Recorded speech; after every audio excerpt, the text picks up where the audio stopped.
but you have saved the best wine for last. Just Friday, this past Friday, I was talking with somebody casually just about his life. I didn't really know him that well, and asked about his wife, about their marriage and their family, and he was telling me that last year, when they reached 18 years of being married, he posted on social media that their marriage was finally old enough to vote. And his mother asked him, well, then in 3 years, are you going to say that your marriage is finally old enough to drink? And he said, well, hopefully we don't wait till that long. And I said, I'm going to have to share that this weekend in Omro, because the gospel is about a marriage and wine, right? The great miracle of Jesus changing water into wine. When Jesus' mother, Mary, brought up that concern of them not having much wine left, it was actually a pretty serious matter. For it to run out would look very poorly upon this family. It would be a great mistake in the culture at the time. But the question was then really the right hour, the right time for Jesus to perform his first public miracle, to reveal himself in a more public way? There were a lot of people at the wedding from all over the countryside, so doing that would cause quite a stir. But so it happened that Jesus did so. And so it happened that the world did not have to wait any longer for Jesus to be revealed more fully. This really started, in a sense, his passion. Likewise, the bride and the groom and the wedding guests in Cana, without even knowing it, didn't have to wait any longer for that choice wine, for that good wine. When Jesus himself became the source of the celebration, it became much better. This idea of choice wine can play out in our spiritual lives as well. What is that choice wine? Well, I'm going to say it's the presence of Jesus in our lives. When Jesus is the source of our joy and the source of our peace, it becomes much better. Have you tasted that choice wine? If you have, you can think back to those moments in your life, or maybe your daily routine. There was a point for me in college when I started to taste that choice wine more regularly. And I'm talking about college, I'm not referring to parties and whatnot. I actually didn't drink, for various reasons, I didn't drink more than a sip at a time until, funny enough, I went on pilgrimage to the Holy Land and visited Cana, the site of our gospel today. But what I'm referring to is a time when I was actually pretty stressed out. There was a lot going on.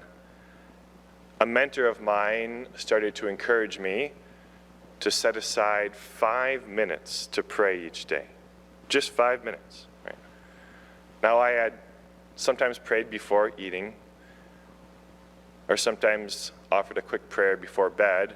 I did that when I was much younger, and I kind of fell away from doing that.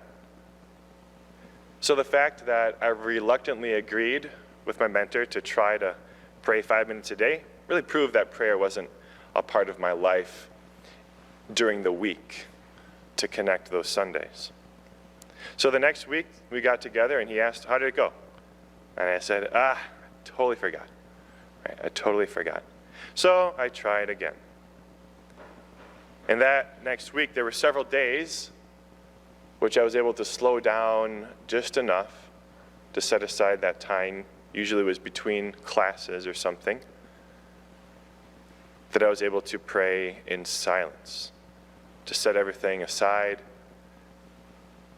just to let God look upon me, to try to speak some words to him and open my heart to try to hear what he was doing in my heart. And it was then that the eyes of my heart were opened a little bit to God's working in my life, to realizing that perhaps this isn't all up to me. It was then that a certain joy and peace began to edge into my life, a certain freedom. And that, I think, was a big step in drinking more fully of that choice wine. And months later, I thought, wow, how did I wait this long? And that was I was probably 20 or so at that time, right? So I really recommend, if you're not already, to set aside that time in prayer, 5 minutes a day, especially where we're in ordinary time. It's not ordinary, as I said at the beginning of the Mass, it's still celebrating the fullness of Christ.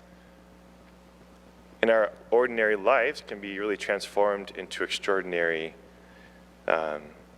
realities, right? So I highly recommend just those 5 minutes. If you're praying more than 5 minutes, great, don't go down to 5. But you won't regret it. You will not regret it. Of course, the greatest possible prayer is the Mass. So I'm talking about this daily prayer being kind of connecting our Sundays. Because the Mass, which you're here for today, is the great wedding feast of the Lamb. In the story of Cana, there is a much greater vision of a wedding going on. And the more important groom in the story is Jesus himself. Jesus, who would later call himself the bridegroom of the church.